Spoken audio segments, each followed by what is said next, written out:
끝난 줄 알았던 대장동 428억의 진실이 드디어 나왔습니다. 남욱 변호사가 봉지욱 기자를 통해 미공개 취재록을 공개했습니다. 핵심은 이겁니다. 428억은 이재명 대통령의 돈이 아니었습니다. 유동규가 개인적으로 받아서 미국의 부동산을 사려 했던 돈이었고 그 근거 이메일이 존재합니다. 37시간에 달하는 정영학 녹취록. 어디에도 이재명, 정진상, 김용은 없었습니다. 검찰은 화이트보드에 통화 내역을 써놓고 진술 내용을 교육했습니다. 재판 전날에는 조서를 미리 건네며 법정 발언까지 준비시켰습니다. 결론을 정해놓고 끼워 맞춘 수사. 그들이 바로 윤석열의 검사들입니다.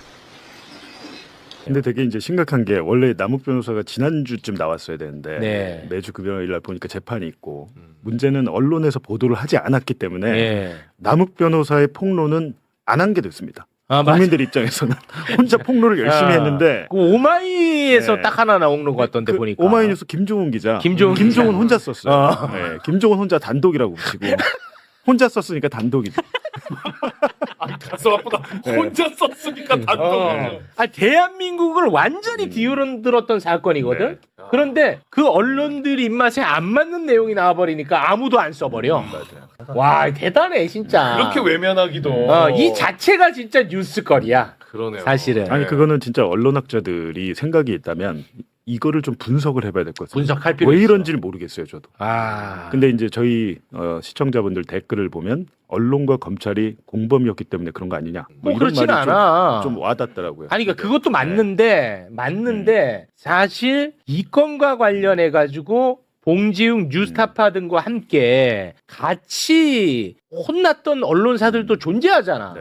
근데 특히 경향신문, 제가 에이, 경향신문 얘기 많이 하는데 왜 그러냐면 저희랑 수사를 같이 받았고 윤석열 주임검사가 뭐 대장동 브로커 봐주기 의혹을 최초 보도한 게 경향신문이었고 근데 거기 기자들은 나중에 기소가 안 됐어요. 아. 네, 저희 기소되고도 수사를 계속했는데 경향신문은 이제 기소를 안 했는데 기소를 안 하니까 그때 난리를 치더라고. 경향신문이 굉장히 기사를 잘 쓰더라고요.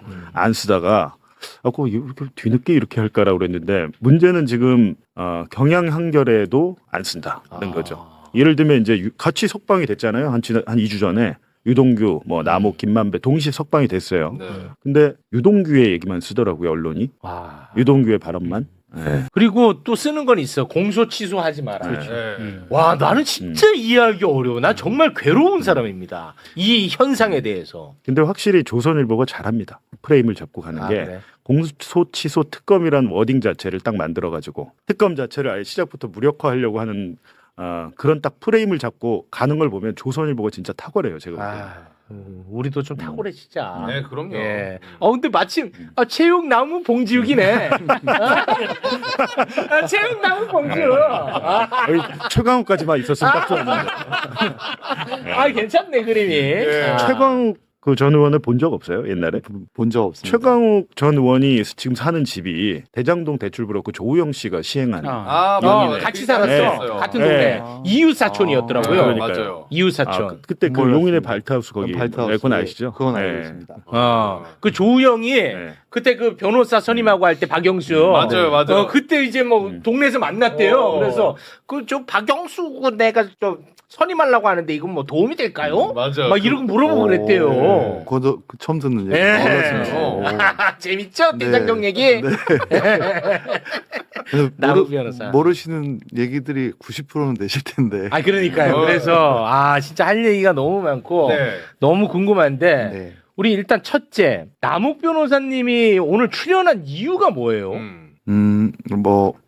그냥 한번 나와보고 싶었습니다. 꼭 여기. 네. 그러니까 뭐 예를 들어서 진실을 알리고 싶다든지 아니면 나의 억울함을 풀고 싶다든지 뭐 어떤 그런 이유는 존재할 수 있잖아요. 억울함을 풀고 싶다는 뭐 그런 건 아니고요. 네. 그냥 2022년도에 수사를 받고 이제 그 처음에 이 사건이 터졌을 때도 어마어마한 기사가 쏟아졌고 그렇죠. 2022년도에 정권이 교체되고 나서 재수사가 시작되고 나서도 어마어마한 기사가 쏟아졌고 뭐 예를 들면 428억이 그분 이재명 거다. 그분 거다 뭐. 근데 이제 심지어 재판정에서 그분께 아닌 어떤 그런 내용들이 확인이 되고 있고 뭐 그게 금요일 날 이제 저희들 재판 속에서 그런 내용들이 나왔는데 저는 그래도 하다못해 남욱이 거짓말한다. 뭐 이런 기사라도 나올 줄 알았습니다. 아, 네네네. 근데 기사가 한 줄도 없는 거예요. 와, 야, 진짜 신기하다. 와. 그렇게 많은 기사를 막 1분, 2분 단위로 기사가 쏟아져 나오더니 막 관심이 없으신 건지 그렇게 많은 기자분들이 연락을 주시더니 아, 한 분의 기자분도 이제는 안 해. 아예 관심이 와, 없으시고 재밌다, 되게 진짜. 솔직히 되게 신기합니다. 와. 예. 뭐 그러던 차에 뭐 한번 기회가 돼서 질문을 주시면 한번 저도 그런 얘기라도 좀 드리고 싶어서 아, 나오게 됐습니다. 아, 왜 제가 이 질문을 드렸냐면 미리 제가 확실하게 하고 가는 게 서로가 원수가 되지 않을 것 같아서 아, 네. 말씀드리는 게 뭐냐면 저는 우리 남욱 변호사님을 언론을 통해서 봉지욱을 통해서 공부를 통해서 아는 게 전부거든요. 네. 근데 저는 남욱 변호사님에 대한 저의 개인적 판단은 위대하고 훌륭한 사람이라고 생각하지 않아요. 네. 예, 저는 가해자성도 있고 피해자성도 있다고 생각하는데 네. 저는 검찰에 대한 문제를 얘기하고 싶어하는 사람이에요. 저도 마찬가지예요. 예, 그래서 정확하게 오셨습니다. 아, 저는 그렇죠. 제가 좋은 사람이라고 절대 얘기하지 예, 않습니다. 그래서 저는 그 관련한 부분에 대한 이야기를 듣고 싶어서 모시는 거기 때문에 맞습니다. 예, 요거는 한번 미리 저도 그 확인받고 말씀을 하겠습니다. 드리고 싶어서 아, 나왔습니다. 네. 네. 자, 그러면 한번 출발을 해보도록 네. 하겠습니다. 워낙에 이제 많은 얘기가 있어서 일단 짧게 정리를 하고 궁금한 거 좀 여쭤볼게요. 문재인 정부 때 이제 대장동 수사 시작이 됐거든요. 네. 문재인 정부 때. 그때는 이제 이재명 대통령 관련한 내용이 전혀 안 나왔어요. 그런데 윤석열 정부로 이제 바뀌고 나서 수사팀을 완전히 바꿔버립니다. 오직 이재명을 제거하기 위해서. 이것과 관련해서 제 의견이 아니라 일기 수사팀을 이끌었던 김태훈 대전고검장이 국회에 나와서 이야기를 한 거야. 네. 내 의견이 아니라 그거를 다시 한번 영상으로 짧게 보고 오겠습니다. 대장동 일기 수사팀은 나름 열과 성의를 다해서 4, 5개월 만에 그 배임과 관련된 주요 부분에 대한 결론을 내렸습니다. 근데 그 이후에 대통령 선거가 있었고, 사실은 그와 같은 상황에서라면 주요한 수사팀을 남기는 게 그동안의 권찰의 관행이었습니다. 왜냐 그 수사가 크게 잘못된 것이 없고 그 수사 자체가 문제가 없다라면 이 수사를 완전히 뒤집어 엎어서 방향을 틀 것이 아니라면 저는 수사팀을 그렇게 변경해서 안 된다고 생각합니다. 기본적으로 그런 원칙이 지켜지지 않았고 오늘 이 자리에 증인으로 나오기 전까지 얼마 전에 있었던 판결문을 읽고 왔습니다. 이기 수사팀에서 중요하게 수사 방향을 틀어서 변경한 부분이 있는데요. 수사 주체를 크게 변경했습니다. 일기 수사팀에서는 거의 증거가 없어서 그 과연 이 부분에 대해서 수사 결론을 내려야 되는 거 아닌가라고까지 생각했던 성남시장을 공범으로 당당히 집어넣고 배임과 관련된 내용도 굉장히 확장했습니다. 특정 정당에서 주장하고 있는 내용, 그 프레임에 맞춰서 그게 굉장히 천문학적으로 있었던 범행이고 그런 내용으로 배임과 관련된 내용을 기존에 있었던 대법원 판례의 원칙과 판결의 기준을 벗어나서 그 내용에 대한 내용을 확장한 것으로 하여튼 판단을 했는데 그와 관련한 1심 재판 선고 결과에서는 이기수사팀에서 그런 변경 내용이 대부분 받아들여지지 않은 것으로 알고 있는데 그와 관련된 그 재판부의 판단에 대해서 상당 부분을 공감하고 있습니다. 그렇지. 네, 됐지. 깔끔하게 정리됐지. 네. 자, 윤석열 정권의 2기 수사팀은 대장동 업자들을 회유와 압박을 해서 이재명 대통령을 연결시키려 했던 거예요. 네. 그 과정에서 남욱 변호사의 진술과 증언이 필요했던 것이고 그래서 그 과정에서 검사 정일권이가 남욱에게 뭐 배를 가른다 뭐 이런 얘기가 이제 나왔던 거예요. 맞아요. 이제 생각나지. 예. 그거 이제 법정에서 진술한 거 아닙니까? 그렇죠. 그거 다시 한번 좀 보고 가죠. 네. 자, 2022년 9월 당시 정일권 부장검사가 애들 사진 보여주면서 애들 봐야 할 것 아니냐, 여기 계속 있을 거냐라고 했다. 그러면서 배를 갈라서 장기를 다 꺼낼 수도 있고 환부를 도려낼 수도 있다. 내려가서 곰곰이 생각해봐라 라고 했다. 그날 잠을 한숨도 못 잤다라고 법정에서 증언을 했어요. 그렇습니다. 이렇게 된 거예요. 그래서 이제 뭐 회유도 하고 협박도 하고 압박도 하면서 남욱 변호사도 검사들이 원하는 답을 해주기도 하고 다시 돌아가기도 하고 뭐 이런 이제 얘기가 된 겁니다. 맞죠? 맞습니다. 예. 그런데 우리 남욱 변호사님은 어떻게 하다가 이 대장동 사업에 함께 하게 된 거예요? 처음에 이제 이강일 대표라는 분이 대장동 사업을 시작해서 진행하고 계셨는데 초기 사업자. 예, 그때 이제 제가 어떤 다른 분의 소개로 현장에 있는 변호사로 참여를 했다가 그게 인연이 돼서 이제 그 이후에 이강길 대표가 사업권을 포기하시고 이제 뭐 조호영 대표가 그걸 인수하네 마네 뭐 이러고 있는 상황에서 이제 지주들이 이제 찾아오셔갖고 네가 한번 맡아서 해보면 어떻겠냐 이제 이렇게 해서 제가 들어가게 된 거거든요. 뭐 처음엔 뭐 제가 경험이 있는 것도 아니고 뭐 능력이 있는 것도 아니어서 한 두세 번 고사를 했는데 그 대장동 추진위원회라고 이제 그 안에 종중분들 그 민간 개발을 주도하셨던 분들 그분들이 이제 뭐 어떻게 판단하셨는지는 모르겠지만 저 변호사 사무실을 찾아와서 이제 좀 같이 한번 일을 해보자 그렇게 서너 차례 얘기를 하셔서 이제 2011년 7월 달에 이제 제가 뭐 제가 혼자 맡은 건 아니지만 제가 대표가 돼서 사업을 진행하기 시작하게 된 거죠. 거기 대표였어요? 네, 그렇습니다. 이강길 다음 대표예요? 아니요. 그거는 좀 설명이 필요한 게. 좀 어려운 개념이에요. 네. 이강길 씨가 하고 나서 조우영 씨가 그러니까 10년 10월경에 대장동 사업권을 삽니다. 주식 양도 양소 계약서를 써서 사요. 그거 브로커 조우영이. 왜 샀냐면 이강길 씨는 안 팔고 싶죠. 근데 부산저축은행 대출이 들어와 있잖아요. 네. 부산저축은행에서 이강길 너 계속하면 우리 대출금 회수할 거야. 네, 너 연장 안 해줘. 압박을 해요. 그게 전형적으로 부산저축은행이 그 사업권을 빼는 거. 여기 얘 돈 될 것 같으니까. 그래서 조우영을 내세워서 부산저축은행 회장에 저희 처남이잖아요. 그래서 조우영이 그걸 인수를 했는데 2011년 2월에 저축은행 뱅크런 사태가 터진. 저축은행 영업정지가 돼버리니까. 너무 사건이 크게 터졌구나. 예, 이 양수양도 계약을 완료를 하지를 않아요. 못해요. 내가 지금 잡혀가게 생겼는데. 근데 조우영이 빠지고 그 다음에 이제 김용철이란 분이 있었고 김용철이란 분도 보니까 안 될 것 같거든. 그리고 그 아까 말씀드렸듯이 거기에 주인은 땅 주인들이잖아요. 땅 주인들이 김용철 말고 나무기 하는 게 낫겠다라고 해서 2011년 7월에 대검 중수 수사 도중에 대표가 된 거예요. 수사 도중에. 맞습니다. 네.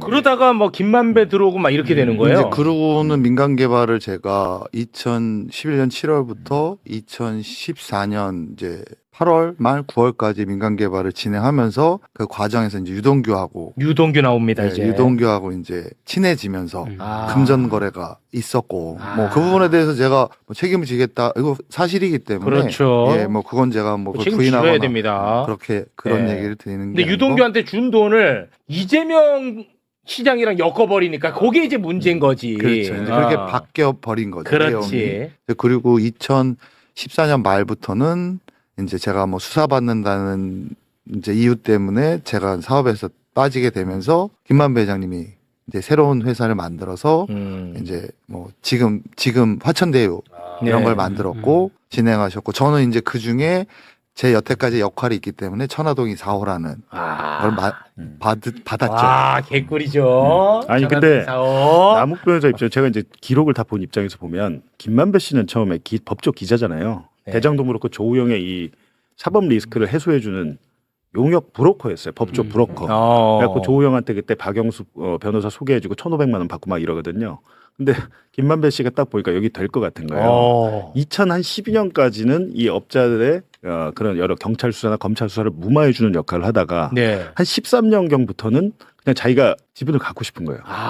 그렇게 해갖고 원래는 그 지분 절반이 남욱 변호사 거였어요. 절반이. 네, 49%가 원래는 정재창 뭐 복잡하니까 절반이 남욱 변호사 거였는데 급기야는 김만배가 남욱 것까지 뺐습니다. 본인이 50% 49% 먹어요. 그래갖고 남욱 변호사 24%죠. 25%. 그러니까 절반으로 줄여버리고 김만배가 그거를 절반을 독식을 하죠. 독식을 하는데 그 이유는 2014년 말부터 수원지검하고 경찰청이 수사를 해요. 그때 조우영 씨도 하고 여기도 남욱 변호사도 수사를 받으니까 야, 넌 빠져. 너 있으면 넌 수사 받으니까 안 돼. 라고 하면서 김만배가 사업장을 접수하는 거죠. 배려하는 척하는 거. 진짜 이거 그렇죠. 완전 영화 같다. 알 수 없지만 그런 내용 그렇게 일련의 과정들이 있어서 근데 이제 재밌는 거는 제가 얘기 들어보니까 윤석열의 검찰이 김만배와 남욱을 이간질을 했더라고요. 김만배와 남욱 이간질. 왜냐하면 이제 남욱의 협조를 받기 위해서는 김만배는 입을 지금 안 열었잖아요. 김만배는 단 한 번도 검찰이 협조한 적이 없어요. 협조를 안 했어요. 한 번도 없습니다. 근데 김만배와 남욱을 분리시키기 위해서 한 얘기가 있더라고요. 그것도 진짜 기가 막힙니다. 이제 제가 2015년 4월 달에 5월 달에 구속이 됐습니다. 그 변호사법 위반으로 2015년도에 수원지검에서. 근데 이제 그 당시에 저는 김만배 회장님께서 법조 기자셨고 뭐 변호인도 소개시켜 주시고 그때 만난 사람들이 곽상도 50억 클럽 나옵니다. 곽상도 저희 변호인이셨고 박영수 박영수 특검 제 나옵니다. 변호인이셨고 50억 클럽 다 나오네. 예, 뭐 그런 분들 외에도 뭐 여러분을 소개시켜 김홍일. 주셨. 김홍일은 예. 이제 조우영의 아니, 변호인. 대검 중수부장 있죠, 김홍일. 네, 김홍일. 2011년에 네. 그 사람이 조우영을 도와줘요. 2015년에. 와. 아무 관계가 없다면서요. 봐준 적도 없고. 근데 김홍일 전직 대검 중수부장이 변호사가 돼가지고 조우영을 당시 조우영은 변호했습니다. 예, 와. 세정에서 음. 이렇게 했고, 근데 이제 저는 이제 결국은 구속이 됐다가 6개월 만에 무죄로 풀려났는데 네. 재판에서 음. 이제 그래도 이제 어쨌든 김만배 회장님께서 이제 그 당시 많이 도와주신 걸로 알고 있었고, 뭐 저보다 나이도 8살 많으시고 그래서 네네. 제가 이제 친형처럼 계속 따랐는데 이제 수사를 받고 2기 수사팀에 와서 뭐 여러 가지 과정을 겪으면서 이제 어느 검사님이 오시더니 너 그 2015년도에 왜 구속됐는지 알아? 그래서 어. 뭐 왜요? 그랬더니 어. 김만배가 작업한 거야. 아니 대놓고 이렇게 얘기하죠. 김만배가 작업해서 너 구속된 거야. 와. 변호사법 위반으로 구속되신 이게 네네네. 김만배가 그때 작업해서 들어간 것처럼. 그래서 너가 사업장을 뺏긴 거야. 너 몰랐지? 우리가 다 확인했어. 오. 그러면서 2015년도에 저를 구속시켰던 검사님 어. 하고 내가 그 형하고 친해. 오. 이제 마치 이제 그까지만 하는 거죠. 마치 다 들었던 것처럼. 아. 근데 또 희한하게 김만배 회장님의 현재 변호인 중에 한 분이 그 당시 수원지검장이셨어요.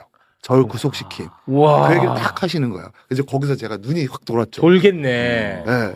그러고 나서 몇 차례 그 얘기를 하시면서 이간질을 하시더라고요. 그래갖고 와. 제가 이제 그때부터 이제 제가 김만배 회장님 욕을 엄청 하고 다 그 김만배 회장님이 한 거다. 막 이런 이제 조사가 진행이 됐고 얼마 전에 이제 아까 보여주셨던 이 작년 11월 7일 날 제가 저 증언을 하고 나서 그 유동규가 녹취록을 이렇게 뭐 저와 관련된 반대되는 녹취록을 막 맞습니다. 풀었다고 하는데 네. 그때가 이제 절정이었습니다. 거기 보면 제가 김만배 회장님 욕을 엄청 하거든요. 아. 예, 그러면서 형 얘기가 맞아. 만배 형이 나를 뒤통수 그때도 또 뒤통수를 치고 이번에도 또 뒤통수를 쳤네. 미국에서 들어오면 협조만 하면 된다고 검찰이 그랬는데 들어오자마자 주범이 됐고 지금 또 뭐 이렇게 계속 이렇게 시달리게 하는 거 보면 아 이거 만배 형이 뭔가 또 작업을 하는 거 아닌가 이제 그런 뉘앙스를 계속 풍겼어요 검사들이. 이제 그 과정에서 검사들이 아 유동규랑 한번 전화해봐라. 그래서 이제 처음에는 아 공범이 재판받고 있는데 부적절하지 않냐라고 생각을 해서 전화를 안 했는데 여러 차례 얘기를 하길래 그 이제 2023년 3월 4월 통화를 했더니 이제 그게 이제 지금 녹음이 돼 있고 되게 신기한 건 제가 지난 법정에서 그 녹음을 틀었거든요. 틀었는데 2번하고 3번이 돼 있어. 그럼 1번은 왜 안 낼까? 이것도 의문이에요. 이게 저만의 의문인데 아, 네. 그 1번도 있을 텐데 나랑 얘기한 게 유동규랑 통화한 네. 내용. 그건 또 본인한테 불리하니까 아, 불리한 안 내는 거 아닐까. 뭐 그래서 네, 어찌됐든 그런 뭐, 과정을 통해서 김만배와 남욱은 분리시키고 그리고 그 복수심을 활용해서 검찰은 검찰이 원하는 진술을 남욱으로부터 듣고 싶어 했을 텐데 그렇죠. 그 중에서 우리가 알고 있는 가장 핵심적인 것은 남욱이 유동규에게 돈을 줍니다. 그런데 그 돈이 결국은 이재명 대통령의 최측근 정진상 실장, 김용 부원장에게 건너갔고 그것이 이재명에게 건너갔다. 요 그림을 만들고 싶어 했는데 그렇죠. 우린 남욱 변호사는 유동규에게 돈을 준 거는 맞아요. 맞습니다. 그런데 정진상, 김용 알아요, 몰라요? 뭐 일단 정진상 실장은 제가 법정에서 처음 봤고요. 와, 법정에서 이름이야 들어봤죠. 뭐 요게 근데 핵심입니다. 네, 저는 법정에서 처음 봤고 김용 부원장 같은 경우는 2014년도 그 시의원 그 당시에 그 시장 선거 때 길에서 그냥 여러 한 3, 40명 있는 데서 악수 한 번 하게 답니다. 와. 뭐 전화번호가 있는 것도 아니고 저희가 뭐 통화를 해본 적도 없고. 아. 예. 근데 당연히 그러니까 그분들한테 만약에 이제 2013년도에 제가 유동규 본부장한테 돈을 줄 때 그분들 얘기가 나왔거나 그럼 당연히 기억하지 않겠습니까? 당연하죠. 그 정도로 바보가 아닐 거잖아요. 그렇습니다. 법조인이시고 네. 또. 한 번도 들어본 적이 없단 말이에요. 그런 얘기를 한 적도 없고 유동규 그렇지. 본부장께서. 근데 이제 2022년 10월 달 재수사가 이뤄진 이후에 이제 검사님들이 왜 들었다는데 너한테 얘기 다 했다는데 왜 넌 기억을 못하니 그 중요한 거. 아, 유동규가 야, 그렇게 얘기를 하던데 너는 왜 기억 못하냐라고 얘기했다고요. 그렇죠. 검사가. 이제 그러고 나서도 잘 답정너네. 모르겠다 그랬더니 유동규 본부장이 이제 딴방에 또 옵니다. 와서 검사님하고 와서 네. 야 내가 얘기했잖아 너 그때 왜 기억을 못해. 이제 저희가 재판을 일주일에 2번씩 받았는데 그러곤 또 이제 뭐 나중에 재판 가면 또 막 얘기하고 잠깐 야 왜 기억을 못해. 이제 그게 하나는 내가 진짜 기억을 못했나.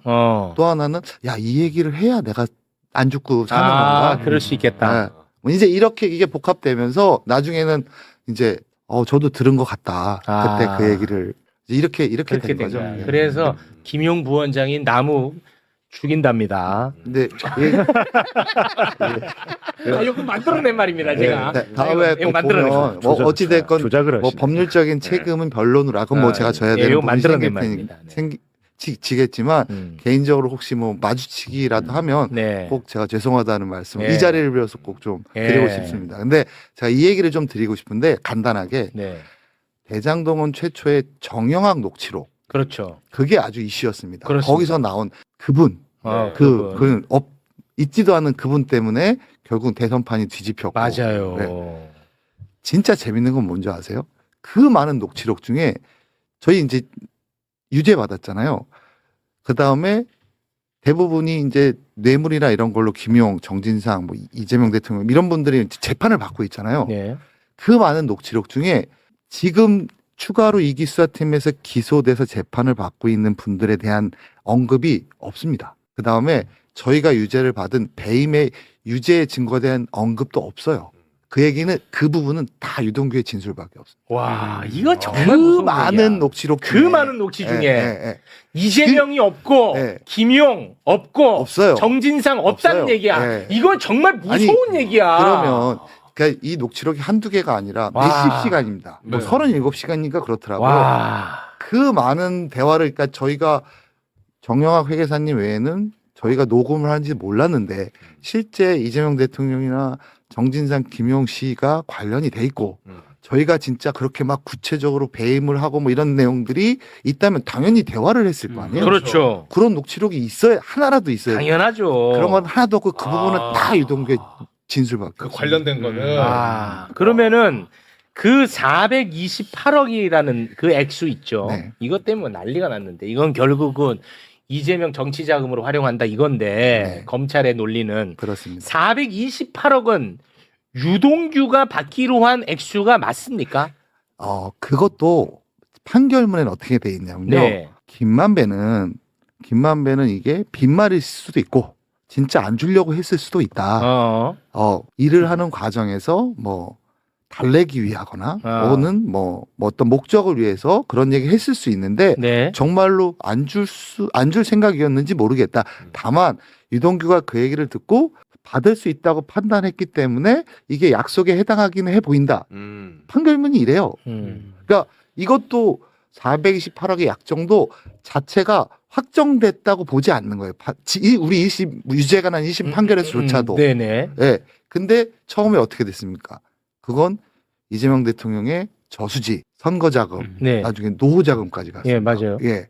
근데 팩트는 네. 실제 있었던 일은 2021년도 초에 유동규 본부장께서 김만배 회장님한테 돈을 받고 싶다. 이건 팩트예요. 받고 싶어 했어, 실제. 뭐 본인이 어떤 역할을 했는지는 모르겠지만 이 돈을 받아서 본인 개인이 미국에 있는 이제 누나하고 큰 딸을 위해서 미국의 부동산을 사서 그 부동산의 임대료나 이런 거를 가지고 딸을 케어하고 싶어 해서 그걸 알아봤어. 근데 이게 갑자기 2022년도에 이재명 대통령의 저수지 선거자금 노후자금으로 변한 거죠. 아니 근데 변호사님 네. 방금 변호사님이 말씀하신 유동규는 428억을 받고 싶어 했고 이걸 받아서 미국에서 요렇게 활용하려고 했다라는 거 있잖아요. 요거를 증명할 수 있는 자료가 있나요? 자료가 있죠. 뭐예요? 이거를 알아본 친구가 있습니다. 제가 미국에 돈을 송금하거나 건물을 사거나 이런 거 저도 경험이 없기 때문에 네.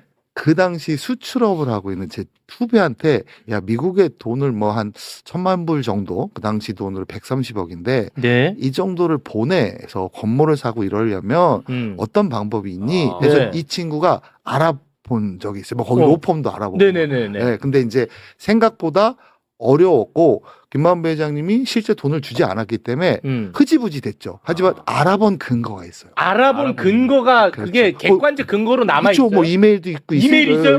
이제 그걸 확인은 못했지만 이제 그 친구의 얘기에 의하면 형 내가 알아본 거 다 있어 이 정도 워딩을 하더라고요. 예. 아 그게 그러면은 수사 과정에서 나오거나 재판 과정에서 나온 적은 없어요 아직은. 이제 특검에서 야 이거 대박 사건이네 이거. 특검에서 하겠죠. 그러니까 아, 이재명의 이거 처음에 큰일 검찰이 나는데? 윤석열 검찰이 이재명의 선거 자금이라고 했는데 428억인데 돈이 하나도 관계 없는 거예요. 네, 그건 맞죠. 선거 자금에 관계 없어. 그렇게 네. 하다 보니까 검찰이 스스로 말하는 게 아닙니다. 이거를 언론에 흘려요. 그러니까 언론에 뭐라고 나오냐면 노후 자금이라고. 그래서 거기를 저수지에 돈을 박았다. 이거는 이재명의 노후 자금이라는 거야. 근데 지금 말씀하신 걸 들어보면 결론적으로 이거는 유동규가 본인의 노후 자금으로 지금 네네. 하려고 했던 거잖아요. 네. 근데 이게 지금 수사 과정에서도 당연히 이런 말을 할 분위기입니까 이게 윤석열 그렇죠. 검찰에서? 네. 근데 이게 지금 다 증거가 있기 때문에 특검을 해야 되는데 그 특검을 못하게 하려고 날린 거죠 지금. 아 지금 야 이것만 만약에 그 객관적 자료가 있다면 예를 들어 메일이란 등 이거는 뭐 끝나네. 아니 이미 이 사건 다 끝난 거고 끝났지만. 저는 이 사건 전체 기록을 봤을 때 김만배는 유동규한테 돈을 줄 생각이 없었어요. 애초부터 유동규를 약간 바보 취급하는 것 같더라고요. 아 김만배. 예, 왜냐하면 유동규한테 돈을 주면 사고가 나잖아요.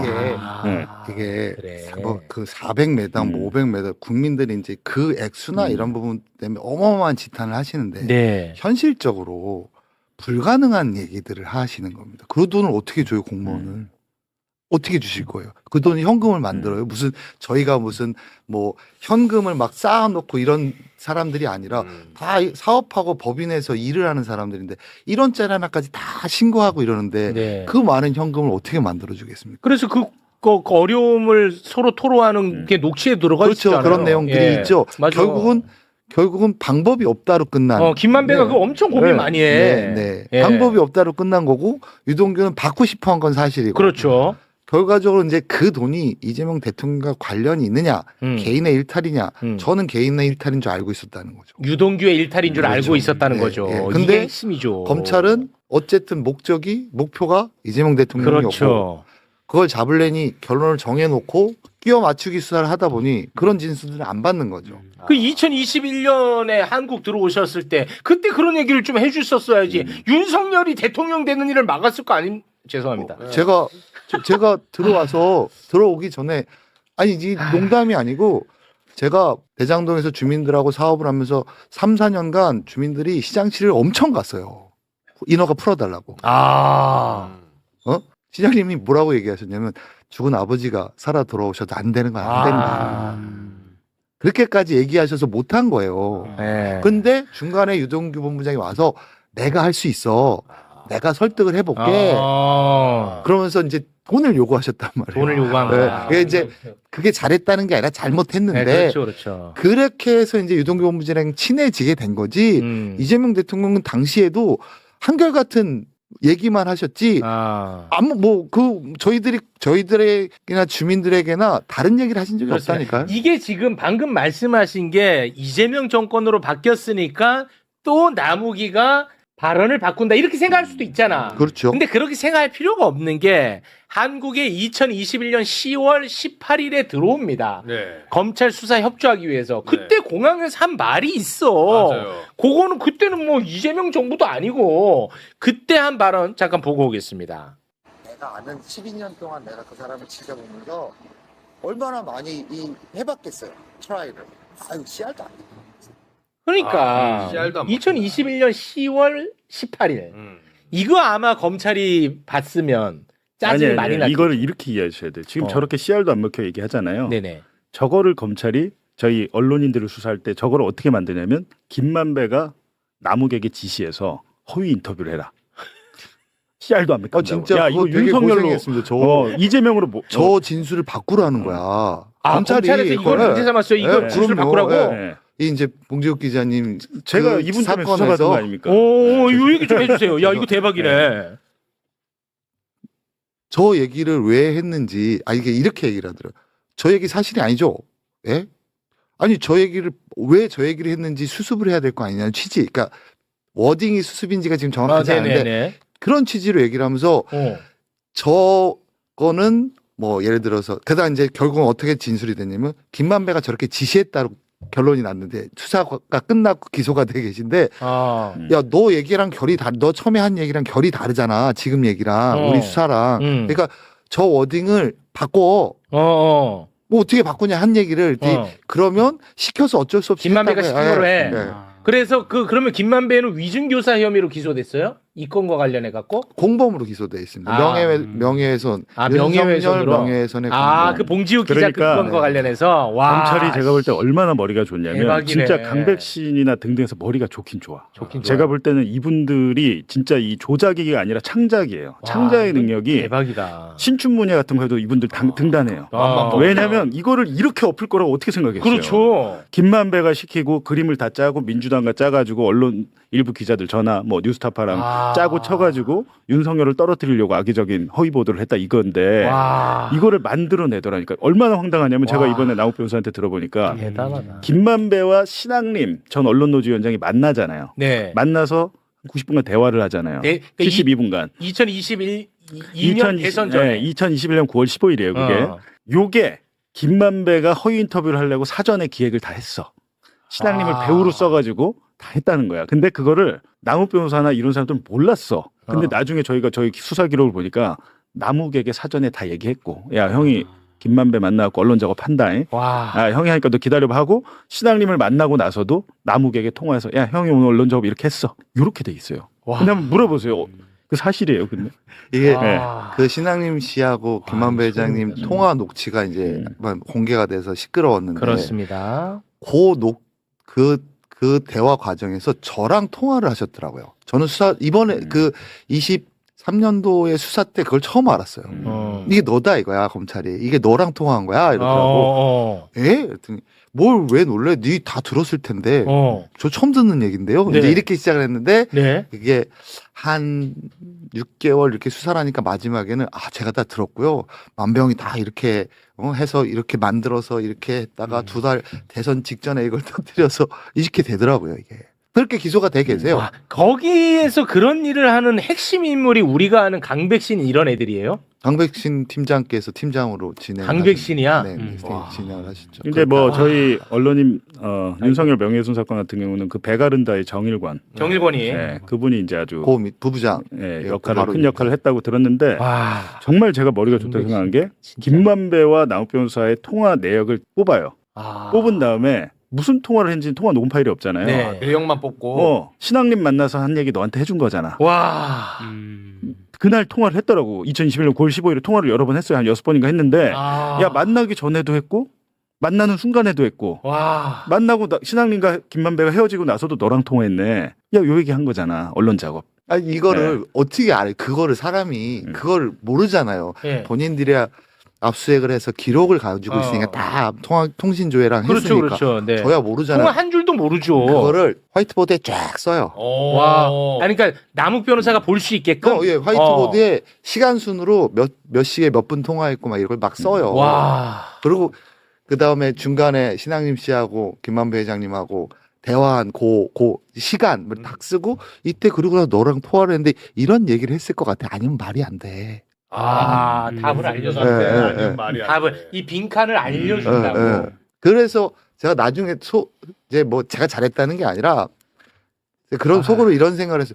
야 이게 재판 가서 저희들 어떡하려고 이렇게까지 하나. 근데 되게 신기한 건 저도 그러니까 기억에 아예 없는 얘기를 한 게 되잖아요. 그렇습니다. 이제 그리고 한참 있다가 이제 재판이 시작되고 제가 증인으로 1번 증인으로 나갔는데 전화가 오신 거예요. 검사님이 전화가 와서 증인 몇 월 며칠 날 재판 나가시죠? 그래서 네, 재판 나갑니다. 할 때 잠깐 오세요. 왜요? 그랬더니 관련돼서 진술한 조서 저희가 그만 따로 복사해 갖고 드릴 테니까 한번 읽어보고 나가세요. 이래갖고 그러니까. 와. 그러니까 법정에 가서 예술. 엉뚱한 얘기할까봐. 그거를 네. 집에서 네. 찾았어 또 네. 내가. 아, 찾았어요. 찾아갖고 내가 봤더니 이게 되게 친절하게 와. 그 검은 깜장 줄로 이렇게 묶어놨더라고. 아. 네, 그것만 이렇게 네. 해갖고. 아니 그러면 그때 우리 남욱 변호사님은 그때 그런 의도를 바보가 아닌 이상 얘네가 또 내가 또 다른 말 할까봐 미리 그렇죠. 답을 알려주는 거라는 걸 다 눈치챘을 거 아닙니까? 아니 그건 알죠. 근데 그건 너무 이제 당연하지만 알죠. 근데 이제 자꾸 저 이제 살아야 되니까. 뭐 네. 다 추가로 뭐 수사한다고 막 뭐 그렇죠. 이러니까 이제 네. 뭐 제가 잘했다는 게 아니라 아, 뭐 예, 비겁한 건데 뭐 저의 눈치가 와, 있으니까. 그거를 미리 알려줬구나 또. 이게 되게 황당한 게 제가 왜 눈치를 깠냐면 아, 그건 그래. 뉴스타파 한상진 김영지 재판의 증인으로 나온 거예요. 와 진짜 자세하게 진술하는 거예요. 진짜 이거 판사는 믿을 수밖에 없어. 너무 디테일하게 얘기하니까. 통화 내용을 아니 이제 조사받은 그 조사 예를 내용처럼. 들면 김만배 신앙님 이 앞뒤 상황 이 모든 거 자기가 이제 화이트보드에 교육받았잖아요. 네네. 진술 교육. 네. 암기력이 엄청 뛰어나신 것 같아. 그렇게 자세히 진술할 수 없거든요. 왜냐면 아. 옛날 일이잖아요. 그렇죠. 옛날 일이죠. 근데 그거를 마치 한 지난주 어제 일어난 일처럼 생생하게 묘사를 하니까 와. 야 대단하더라고요. 뭐 예를 들면 이런 것도 있더라고. 그때가 뭐 윤석열은 아직 후보로 확정됐을 때가 아닙니다. 뭐 이런 식으로 또 얘기를 합니다. 아니 그런 그건 거는 쉽지 않아. 네. 그 시기를 아는 네. 거는. 왜냐면 네. 제가 왜 그런 얘기를 했냐면 이제 막 검사님이 막 얘기를 하면서 이랬을 거다 저랬을 거다 해서 그런 거 같다 그런 거 같다 이제 그렇게 줄줄 끌려가거든요. 근데 되게 주의해야 되는 게 있습니다. 그때는 후보로 아직 결정이 되기 전 시기이기 때문에 본인들도 말 잘못하면 탄핵당 이제 법정에서 남욱이가 거짓말이겠네 판사가 그렇게 생각할까봐 네. 그런 객관적인 사실을 계속 찝어주는 거죠. 아. 예. 잊어먹지 말라. 어마어마하다니까요. 어마어마하다. 근데 진짜 대단들 해요. 다 좋은 학교 나오시고. 그러니까 그런 지금 분들입니다. 남욱에게 화이트보드로 진술 강의했던 그 검사 네. 미국 연수가 있습니다. 자, 네, 지금 이제 한 맞는데. 명씩 또 가야 됩니다. 네. 한 번에 너무 많이 쏟아내면 기억하기도 어렵고 맞아요. 오히려 손해니까 네. 요 정도 선에서 오늘은 좀 마무리를 그리고 하고. 요 얘기는 제가 되게 흥미롭게 이제 전 어. 남욱 변호사는 나와서 얘기를 많이 했으니까 검사들도 대장동 사업은 성공한 사업이다 인정을 했다는 겁니다. 검사 제가 요 얘기만 좀 네. 드리면 안 될까요? 한 말씀만 좀 드리겠습니다. 이제 네. 제가 나와서 뭐 나오자마자 갑자기 어떤 언론에서 제가 무슨 가지고 있는 땅을 팔려고 한다 이런 언론 기사가 나와서 깜짝 놀랐어요. 네.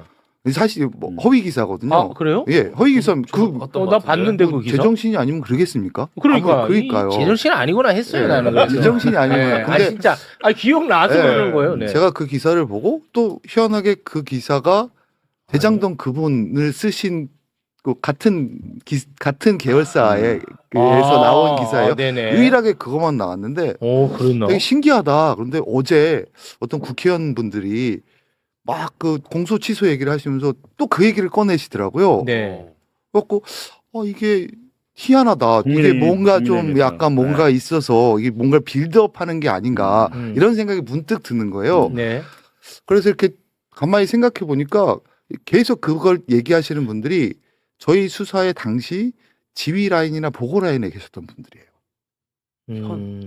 네, 그 당시에 그 당시에 지휘 라인이나 보고 라인 그 윗선. 근데 이런 얘기를 하세요. 뭐 제가 유튜브 보니까 박상영 검사도 내가 뭐 평검사가 내가 혼자 이걸 알아서 했겠니 이런 얘기 했. 다 위에 보고했다고 했어요.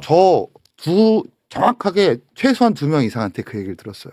우리가 대장동 사업 잘 된 거 성공한 사업인 거 안다. 진짜. 근데 위에서 시키니까 하지. 와. 저 진짜 이 워딩을 최소한 2분 이상의 검사한테 들었어요. 와, 이거 그럼- 대박이다. 그러면 그 시킨 분이 있으시니까 그렇게 뭐 얘기하셨을 그렇겠죠, 거잖아요.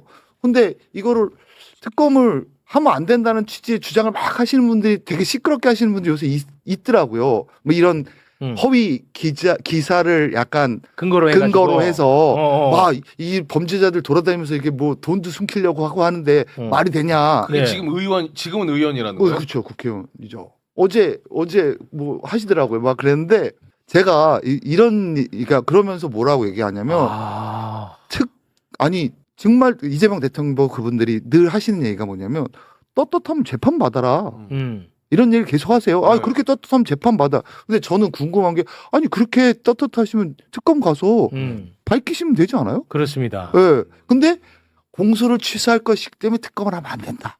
아, 그 말도 안 되는 네, 얘기죠. 그래서 제가 와. 이 뭐가 무서운 게 있구나. 이분들이 뭔가 잘못한 게 있어, 캥기는 게 있지 않나. 그 기사 잠깐 여기에 그 띄워줘 보세요. 근데 여기. 진짜 근데 그 논리는 아니, 잠깐만. 예. 요게 이 정확하게 단독을 이거 좀 크게 띄워주시라니까. 화면에 모니터에 남욱 석방 일주일 만에 500억 강남 땅 매물로라고 하는 매우 구체적 기사가 이 보도가 됐거든요. 근데 네. 이게 가짜라는 거예요, 그렇죠. 진짜? 저한테 최소한 연락은 해봤어. 물어는 봐야 되는 게 기본이잖아요. 그 밑에 연락을 취했는데 뭐 답을 얻지 못했다 이렇게 또 써 있어요. 예. 어느 누구도 연락받은 사람이 없습니다. 자, 그래요? 채널 A는 남욱 변호사 측에 해당 토지 매매 관련 입장을 물었지만 답을 듣지 못했습니다라고 나와 있는데 물어본 적이 없다고요? 아무도 없습니다. 제가 그래서 확인해봤어요. 저희 직원들한테 야 이런 전화 받은 적 있냐?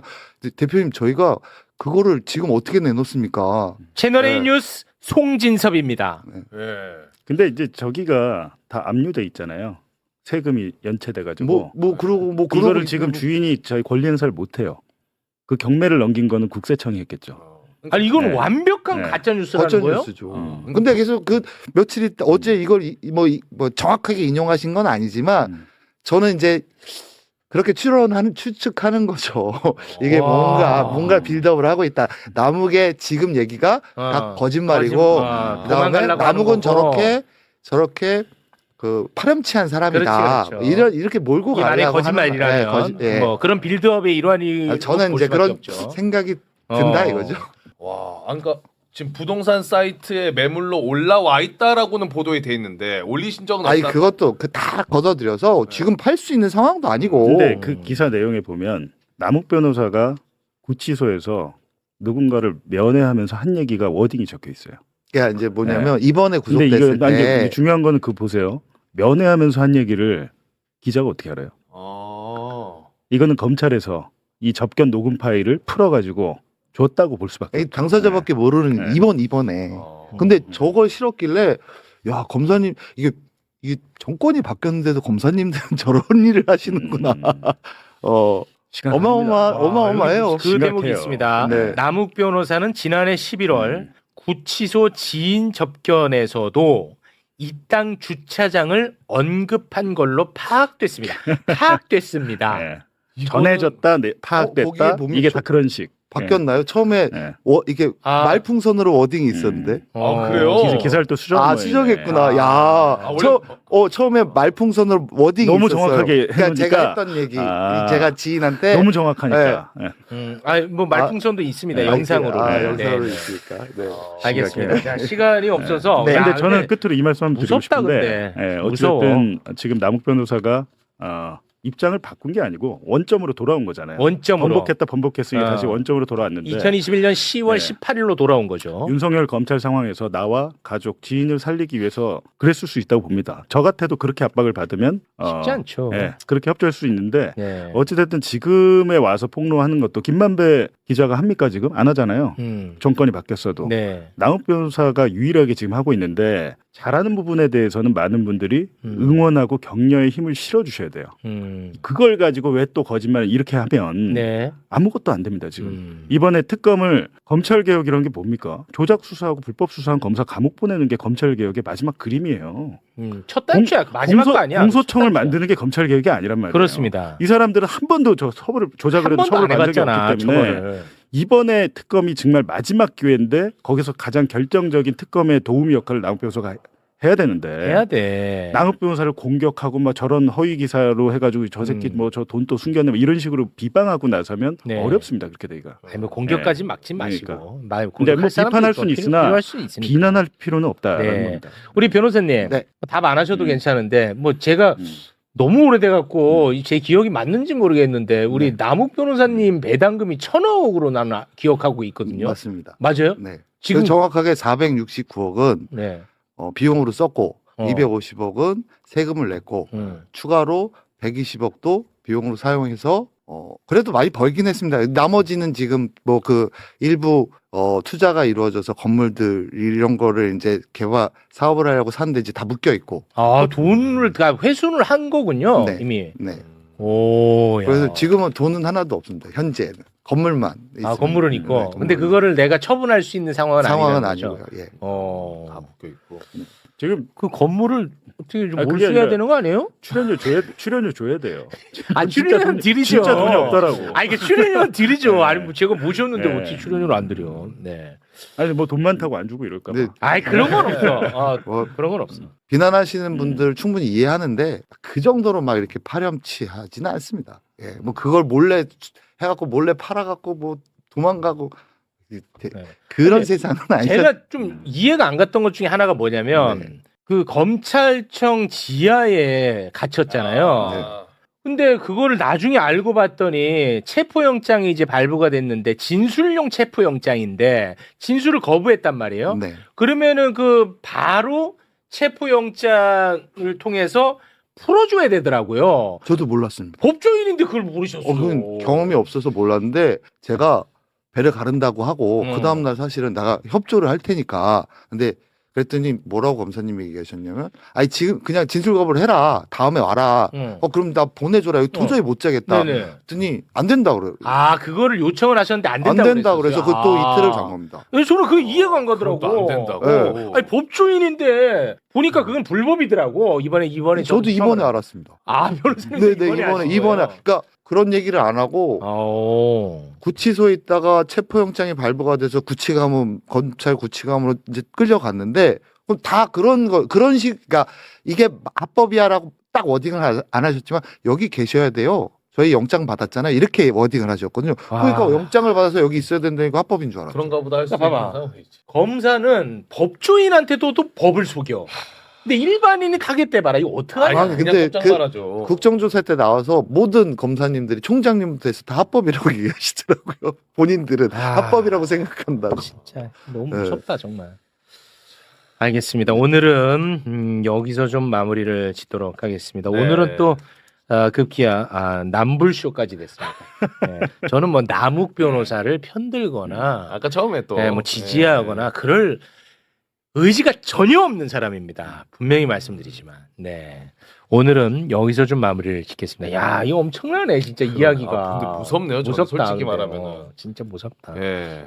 아니 영화가 더 약해요. 훨씬 그러니까 그러니까요. 보니까 현실이 진짜. 더 진짜 지독해. 그러네. 예, 명화 내부자들 이런 거 보니까 약해. 약해. 예. 와. 아, 화이트. 내부자들은 네. 그 내가 볼 땐 거의 그냥 일상이야, 그냥. 저희 현실보다는 약합니다. 약해. 네. 진짜 약해. 네. 화이트보드. 화이트보드. 쫙 와. 적어놓고 자, 요때 요거 아니냐. 이거 아니면 했어. 설명이 안 돼. 설명 다 정리됐어. 네. 그다음에 재판 나갈 때 한번 들어와서 요거 받아가셔야죠. 요거 딱 줘. 그것도 이렇게 얘기하셨네. 아, 요걸 뭐. 그걸 외워서. 아니, 가는 제가 거야. 요걸 외워서. 집에서 그걸 이제 정리하다가 엊그제 찾았는데 또 읽어봤더라고요. 제가 다 이렇게 해놨더라고요. 와. 죄송합니다. 무섭다 무서워. 자, 오늘은 여기서 좀 마무리를 짓겠습니다. 네. 우리 남욱 변호사님은 그러면 지금 계속해서 재판을 받고 있는 네, 상황인가요? 그렇습니다. 재판 계속 받고 있습니다. 이번 주 금요일에 어떤 재판이죠? 저희 대장동 항소심 항소. 대장동 항소심. 네. 그게 이제 받는 재판 중에 가장 큰 재판이고. 가장 큰 재판. 그럼 다른 것도 기소된 게 있나요? 그다음에 그 김용 의원님 뭐 대선 경선 자금 사건도 대법원에 가 있고 곽상도 정치자금 법 위반 다 제가 돈 준 뭐 이런 아. 그랬다 지금 아, 그건 그 기소돼 항소심. 있고 네, 그걸 항소. 이제 재판을 받고 있는 네. 그런 상황인 네. 거군요. 네, 알겠습니다.